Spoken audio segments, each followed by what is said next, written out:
ନମସ୍କାର। ଆସନ୍ତୁ ଆଜି ଏକାଠି ବୁଲିଯିବା ଓଡ଼ିଶାର ସେହି ଇତିହାସ ଭିତରକୁ ଯେଉଁଠି ପରିଚୟ ଗଢ଼ା ହୋଇଛି ରକ୍ତ, ସଂଘର୍ଷ ଆଉ ସମନ୍ୱୟରୁ। ଏଇଟା ଖାଲି ଗୋଟେ ରାଜ୍ୟର କାହାଣୀ ନୁହେଁ, ବରଂ ଏହା ଏକ ନୀରବ ସାଧକରୁ ଆଜିର ଗ୍ଲୋବାଲ ହବ୍ ହେବାର ଏକ ରୋମାଞ୍ଚକର ଯାତ୍ରା। କେବେ ଭାବିଛନ୍ତି ଗୋଟିଏ ଯୁଦ୍ଧ କେମିତି ପୁରା ଦୁନିଆର ଇତିହାସକୁ ବଦଳାଇ ଦେଇପାରେ? ହଁ, ଏମିତି ଗୋଟେ ଯୁଦ୍ଧ ହୋଇଥିଲା, ଆଉ ଏହି ପ୍ରଶ୍ନର ଉତ୍ତର ହିଁ ଆମ କାହାଣୀର ଆରମ୍ଭ। ଯେଉଁଠି ରକ୍ତର ନଈରୁ ଶାନ୍ତିର ଏକ ନୂଆ ଫର୍ମୁଲା ବାହାରିଥିଲା। ଠିକ୍, ଆଉ ଏଇ ଘଟଣା ଘଟିଥିଲା ଏହି ମାଟିରେ। ଆଜି ଆମେ ଯାହାକୁ ଓଡ଼ିଶା କହୁଛେ, ସେତେବେଳେ ତାର ନାଁ ଥିଲା କଳିଙ୍ଗ। ଆଉ ସେହି କଳିଙ୍ଗର ଧଉଳି ମାଟି ହିଁ ସାକ୍ଷୀ ଥିଲା ସେହି ଭୟଙ୍କର ଯୁଦ୍ଧର, ଯାହା କେବଳ ଜଣେ ରାଜାଙ୍କୁ ନୁହେଁ, ପୁରା ଦୁନିଆର ସୋଚକୁ ବଦଳେଇ ଦେଇଥିଲା। ତେବେ ଆସନ୍ତୁ ଏହି ପୁରା କାହାଣୀକୁ 5ଟି ଭାଗରେ ବୁଝିବା। ପ୍ରଥମେ ଦେଖିବା ସେହି ପ୍ରାଚୀନ ସଂଗ୍ରାମ କ୍ଷେତ୍ରକୁ, ତାପରେ ସାମ୍ରାଜ୍ୟ ଆଉ ଦେବତାଙ୍କ ସମନ୍ୱୟକୁ, ତାପରେ ପ୍ରତିରୋଧ ଆଉ ପୁନର୍ଜାଗରଣ, ଚତୁର୍ଥରେ ଓଡ଼ିଶାର ସମ୍ପଦ, ଆଉ ଶେଷରେ ଓଡ଼ିଶାର ପ୍ରକୃତ ଆତ୍ମା କ'ଣ। ଚାଲନ୍ତୁ ଆରମ୍ଭ କରିବା। ତେବେ ଆମର ପ୍ରଥମ ଭାଗ, ଆସନ୍ତୁ ସେହି ଯୁଦ୍ଧ କଥା ବୁଝିବା, ଯାହା ଗୋଟିଏ ସାମ୍ରାଜ୍ୟର ଆତ୍ମାକୁ ଗଢ଼ିଥିଲା। ଦେଖନ୍ତୁ, ଦୁଇଟି ଶବ୍ଦ, ଦିଗ୍ବିଜୟ ଆଉ ଧର୍ମବିଜୟ। କଳିଙ୍ଗ ଯୁଦ୍ଧ ପୂର୍ବରୁ ଅଶୋକଙ୍କ ପଲିସି ଥିଲା ଦିଗ୍ବିଜୟ, ମାନେ ଖଣ୍ଡା ଦେଖେଇ ସବୁ ଜିତିଯିବା। କିନ୍ତୁ କଳିଙ୍ଗରେ ଲକ୍ଷ ଲକ୍ଷ ଲୋକଙ୍କ ମୃତ୍ୟୁ ଦେଖି ତାଙ୍କ ମନ ପୂରା ବଦଳିଗଲା। ସେ ଆପଣେଇଲେ ଧର୍ମବିଜୟର ରାସ୍ତା, ମାନେ ଧର୍ମ ଆଉ ଭଲ ପାଇବା ଦ୍ୱାରା ବିଜୟ। ଜାଣିଛନ୍ତି, ଏଇଟା ଖାଲି ପଲିସି ଚେଞ୍ଜ ନଥିଲା, ଏଇଟା ଥିଲା ହିଷ୍ଟ୍ରିର ଗୋଟେ ଟର୍ଣ୍ଣିଂ ପଏଣ୍ଟ, ଆଉ ତାର ମୂଳଦୁଆ ପଡ଼ିଥିଲା ଏହି କଳିଙ୍ଗ ମାଟିରେ। ହେଲେ କାହାଣୀ ଏଇଠି ସରିନଥିଲା। କଳିଙ୍ଗର ଆତ୍ମା ଏତେ ସହଜରେ ହାରିବାର ନଥିଲା। ସେହି ଧ୍ୱଂସସ୍ତୂପରୁ ଉଠିଲେ ମହାମେଘ ବାହନ ଅଇ ଖାର୍ଗଳ। ତାଙ୍କ ନେତୃତ୍ୱରେ କଳିଙ୍ଗ ପୁଣିଥରେ ନିଜର ସାମରିକ ଶକ୍ତି ଫେରି ପାଇଲା। ଆଉ କେବଳ ସେତିକି ନୁହେଁ, ଜୈନ ଧର୍ମକୁ ପ୍ରୋତ୍ସାହନ ଦେଇ ଏହାକୁ ଏକ ନୂଆ ପରିଚୟ ଦେଲେ। ଏଇଟା ହିଁ ତ ଓଡ଼ିଶାର ଖାସିୟତ, ଧ୍ୱଂସ ଭିତରେ ବି ନିର୍ମାଣ କରିବା। ଚାଲନ୍ତୁ ଏବେ ଟିକେ ସମୟରେ ଆଗକୁ ଯିବା, ମଧ୍ୟଯୁଗକୁ। ଏହି ସମୟରେ ଗଙ୍ଗ ଆଉ ଗଜପତି ରାଜାମାନେ ଓଡ଼ିଶାର ସେହି ମହାନ ସଂସ୍କୃତି ଆଉ ସ୍ଥାପତ୍ୟର ମୂଳଦୁଆ ପକାଇଲେ, ଯାହାକୁ ଆମେ ଆଜି ଦେଖୁଛୁ। ଏଇଠି ରାଜନୀତି ଆଉ ଧର୍ମ ଏକାଠି ମିଶିଯାଇଥିଲା। ଏ ରାଉତ ଶବ୍ଦଟା ବହୁତ ମଜାଦାର। ଦେଖନ୍ତୁ, ଗଜପତି ରାଜାମାନେ ନିଜକୁ ରାଜ୍ୟର ମାଲିକ ବୋଲି କହୁନଥିଲେ। ସେମାନେ କହୁଥିଲେ, ଆମେ ତ ଖାଲି ସେବକ, ପ୍ରକୃତ ରାଜା ହେଉଛନ୍ତି ମହାପ୍ରଭୁ ଜଗନ୍ନାଥ। ଏଟା ଖାଲି ଭକ୍ତି ନଥିଲା, ଏଟା ଥିଲା ଏକ ଜବରଦସ୍ତ ରାଜନୈତିକ ଆଇଡିଆ। ଯେତେବେଳେ ରାଜା ନିଜେ ଭଗବାନଙ୍କର ସେବକ, ତାଙ୍କୁ ବିରୋଧ କରିବ କିଏ? ପୁରା ସାମ୍ରାଜ୍ୟକୁ ଏକାଠି ବାନ୍ଧି ରଖିବାର ଏହା ଥିଲା ସବୁଠୁ ବଡ଼ ସୂତ୍ର। ଆଉ ଏହି ସୂତ୍ରର କେନ୍ଦ୍ର ଥିଲା ଜଗନ୍ନାଥ ସଂସ୍କୃତି। ଏହା ଗୋଟେ ଧାର୍ମିକ ଅଠା ଭଳି କାମ କରୁଥିଲା।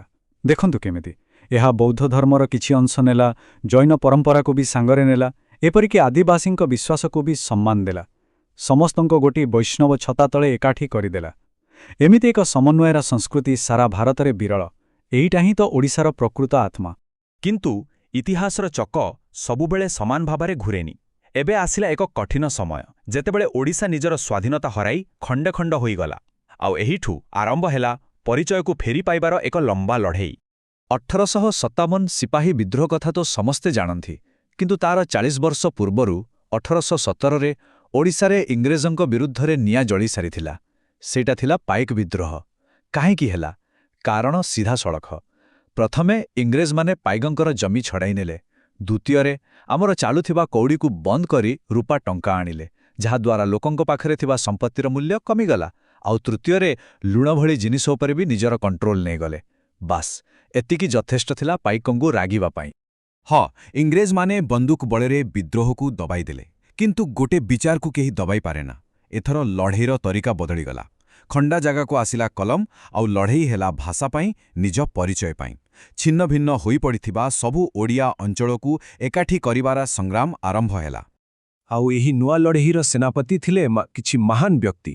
ଉତ୍କଳ ଗୌରବ ମଧୁସୂଦନ ଦାସ, ଯିଏ ଉତ୍କଳ ସମ୍ମିଳନୀ ଗଢ଼ି ଏହି ଆନ୍ଦୋଳନକୁ ଏକ ନୂଆ ଦିଗ ଦେଲେ। ତାଙ୍କ ସାଙ୍ଗରେ ଥିଲେ ଉତ୍କଳମଣି ଗୋପବନ୍ଧୁ, ଆମ ଭାଷାକୁ ନୂଆ ଜୀବନ ଦେଇଥିବା ଫକୀର ମୋହନ ସେନାପତି, ଆଉ ପାରଳାଖେମୁଣ୍ଡିର ମହାରାଜା କୃଷ୍ଣଚନ୍ଦ୍ର ଗଜପତି। ଏହିମାନେ ହିଁ ଥିଲେ ଆଧୁନିକ ଓଡ଼ିଶାର ପ୍ରକୃତ ନିର୍ମାତା। ବହୁତ ସଂଘର୍ଷ ପରେ ଶେଷରେ ସେଇ ଦିନ ଆସିଲା। ତାରିଖ ଥିଲା ଏପ୍ରିଲ 1, 1936। ଏଇଟା ଖାଲି ଗୋଟେ ତାରିଖ ନୁହେଁ, ଏଇଟା ଗୋଟେ ଇତିହାସ। କାରଣ ସେଇ ଦିନ ପୁରା ଭାରତରେ ପ୍ରଥମ ଥର ପାଇଁ କେବଳ ଭାଷା ଆଧାରରେ ଗୋଟେ ରାଜ୍ୟ ତିଆରି ହେଲା। ଆଉ ସେ ରାଜ୍ୟ ଥିଲା ଆମ ଓଡ଼ିଶା। ଏହା କୌଣସି ରାଜନୈତିକ ଜିତ୍ ନଥିଲା, ଏହା ଥିଲା କୋଟି କୋଟି ଓଡ଼ିଆଙ୍କ ଅସ୍ମିତାର ବିଜୟ। ଇତିହାସ ତ ଗୋଟେ ପରିଚୟ ଗଢ଼େ, କିନ୍ତୁ ଭୂଗୋଳ ବି କମ୍ ଗୁରୁତ୍ୱପୂର୍ଣ୍ଣ ନୁହେଁ। ତେବେ ଆସନ୍ତୁ ଦେଖିବା ଓଡ଼ିଶାର ମାଟି, ପାଣି ଆଉ ପାହାଡ଼ ତାର ପରିଚୟକୁ କେମିତି ଗଢ଼ିଛି। ଓଡ଼ିଶାର ଭୂଗୋଳରେ ସବୁ କିଛି ଅଛି। ଆମର ଜୀବନରେଖା ମହାନଦୀ ଅଛି, ଯାହା ଉପରେ ତିଆରି ହୋଇଛି ଦୁନିଆର ସବୁଠୁ ଲମ୍ବା ମାଟିବନ୍ଧ ହୀରାକୁଦ। ଏସିଆର ସବୁଠୁ ବଡ଼ ଲୁଣି ହ୍ରଦ ଚିଲିକା ବି ଏଇଠି। ପୂର୍ବାଘାଟର ସବୁଠୁ ଉଚ୍ଚା ପାହାଡ଼ ଦେଓମାଳି ବି ଆମର। ଆଉ ହଁ, 450 କିଲୋମିଟର ଲମ୍ବାର ସମୁଦ୍ର ତଟ, ଯାହା ବାଣିଜ୍ୟ ପାଇଁ ସୁଯୋଗ ଆଣେ, କିନ୍ତୁ ବେଳେବେଳେ ବାତ୍ୟାର ଭୟ ବି ଦେଖାଏ।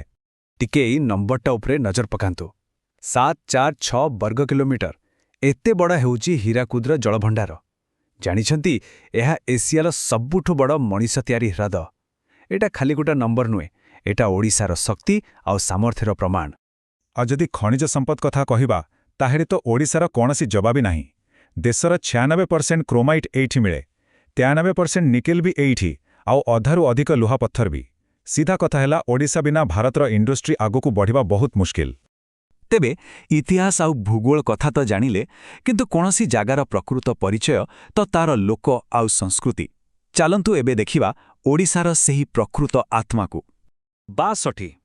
ଏଇ ନମ୍ବରଟା ମନେ ରଖନ୍ତୁ, କାରଣ ଓଡ଼ିଶାରେ ଏତେ ପ୍ରକାରର ଆଦିବାସୀ ସମ୍ପ୍ରଦାୟ ବାସ କରନ୍ତି। ଦେଶର କୌଣସି ରାଜ୍ୟରେ ଏତେ ବିବିଧତା ଦେଖିବାକୁ ମିଳେନି। ରାଜ୍ୟର ମୋଟ ଜନସଂଖ୍ୟାର ପ୍ରାୟ 1/4 ହେଉଛନ୍ତି ଆଦିବାସୀ। ସେମାନେ ହିଁ ଏହି ମାଟିର ପ୍ରକୃତ ରକ୍ଷକ। ଆଉ ଏହି ବିବିଧତା କେତେ ସୁନ୍ଦର ଦେଖନ୍ତୁ। ଗୋଟେ ପଟେ ମାଲକାନଗିରିର ବଣ୍ଡା ଜନଜାତି, ଯେଉଁମାନେ ନିଜର ଅଲଗା ଭାଷା ଆଉ ପୋଷାକ ପାଇଁ ପରିଚିତ। ଆଉ ଗୋଟେ ପଟେ ରାୟଗଡ଼ାର ସୌରାମାନେ, ଯେଉଁମାନଙ୍କର କାନ୍ଥରେ ଆଙ୍ଖୁଥିବା ଇଡିତାଲ ଚିତ୍ରର ବହୁତ ମହତ୍ତ୍ୱ ଅଛି। ଆଉ ମୟୂରଭଞ୍ଜର ସାନ୍ତାଳମାନଙ୍କର ଛଉ ନାଚ ତ ପୁରା ଦୁନିଆରେ ଫେମସ୍। ସମସ୍ତେ ମିଶି ଓଡ଼ିଶାର ସଂସ୍କୃତିକୁ ଆହୁରି ସମୃଦ୍ଧ କରିଛନ୍ତି। ଆଉ ଏସବୁ ମିଶି ତିଆରି ହୁଏ ଓଡ଼ିଆ ଅସ୍ମିତା, ମାନେ ଆମ ଓଡ଼ିଆପଣର ଗର୍ବ।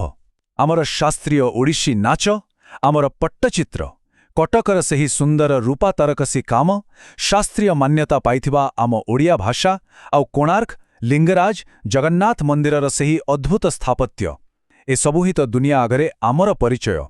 ତେବେ ଆମେ ଦେଖିଲେ କେମିତି ହଜାର ହଜାର ବର୍ଷର ସଂଘର୍ଷ, ସମନ୍ୱୟ ଆଉ ସଂସ୍କୃତି ଭିତରୁ ଗଢ଼ି ଉଠିଛି ଆଜିର ଓଡ଼ିଶା। ସେହି ନୀରବ ସାଧକରୁ ଏକ ଗ୍ଲୋବାଲ ହବ୍ ହେବାର ଯାତ୍ରା ତ ଆରମ୍ଭ ହୋଇସାରିଛି। ସମୃଦ୍ଧ ଓଡ଼ିଶା 2036 ଭଳି ଲକ୍ଷ୍ୟ ବି ସାମ୍ନାରେ ଅଛି। କିନ୍ତୁ ପ୍ରଶ୍ନ ହେଉଛି, ଭବିଷ୍ୟତର ରାସ୍ତାରେ ଆଗକୁ ବଢ଼ିବା ବେଳେ ଓଡ଼ିଶା କ'ଣ ନିଜର ସେହି ପ୍ରାଚୀନ ଆତ୍ମାକୁ ସାଙ୍ଗରେ ନେଇପାରିବ? ଏହି କାହାଣୀର ଆଗାମୀ ଅଧ୍ୟାୟ କ'ଣ ଲେଖାହେବ?